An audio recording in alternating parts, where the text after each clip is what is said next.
Cerita Abu Nawas, istana raja hancur karena lalat. Pada suatu hari Abu Nawas terlihat murung. Ia hanya tertunduk lesu mendengarkan penuturan istrinya yang mengatakan kalau beberapa pekerja kerajaan atas titah raja Harun membongkar rumahnya.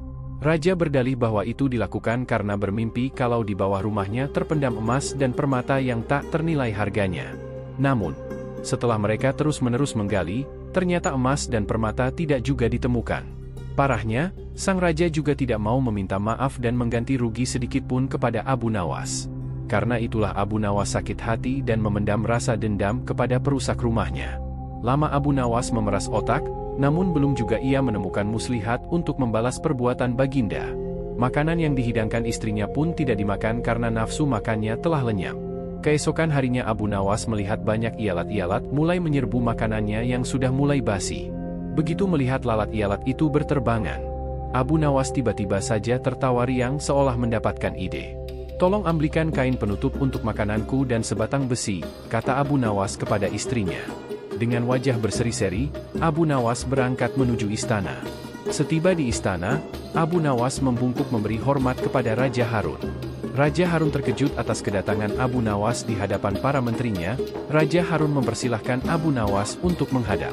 "Ampun tuanku, hamba menghadap tuanku baginda hanya untuk mengadukan periakuan tamu-tamu yang tidak diundang. Mereka memasuki rumah hamba tanpa izin dan berani memakan makanan hamba," lapor Abu Nawas. "Siapakah tamu-tamu tidak diundang itu wahai Abu Nawas?" ujar baginda dengan bijaksana. "Lalat ialat ini tuanku," kata Abu Nawas sambil membuka penutup piringnya. "Kepada siapa lagi kalau bukan kepada paduka junjungan hamba mengadukan perlakuan yang tidak adil ini," ujar Abu Nawas sekali lagi. "Lalu, keadilan yang bagaimana yang engkau inginkan dariku?" tanya Raja Harun penasaran. "Hamba hanya menginginkan izin tertulis dari baginda sendiri agar hamba bisa dengan leluasa menghukum lalat-lalat yang nakal itu," kata Abu Nawas memulai muslihatnya. Akhirnya Raja Harun dengan terpaksa membuat surat izin yang isinya memperkenankan Abu Nawas memukul ialat lalat itu dimanapun mereka hinggap. Setelah mendapat izin tertulis itu, Abu Nawas mulai mengusir layat lalat di piringnya hingga mereka terbang dan hinggap di sana-sini. Megan menggunakan tongkat besi yang dibawa dari rumah. Abu Nawas mengejar dan memukul lalat layat itu. Ketika hinggap di kaca, Abu Nawas dengan tenang dan leluasa memukul kaca itu hingga pecah. Kemudian vas bunga nan indah milik sang raja juga ikut terkena pukul dan pecah. Akhirnya hanya dalam beberapa menit saja seluruh perabot istana hancur berkeping-keping. Raja Harun tidak bisa berbuat apa-apa kecuali menyadari kekeliruannya yang telah dilakukan terhadap Abu Nawas dan keluarganya.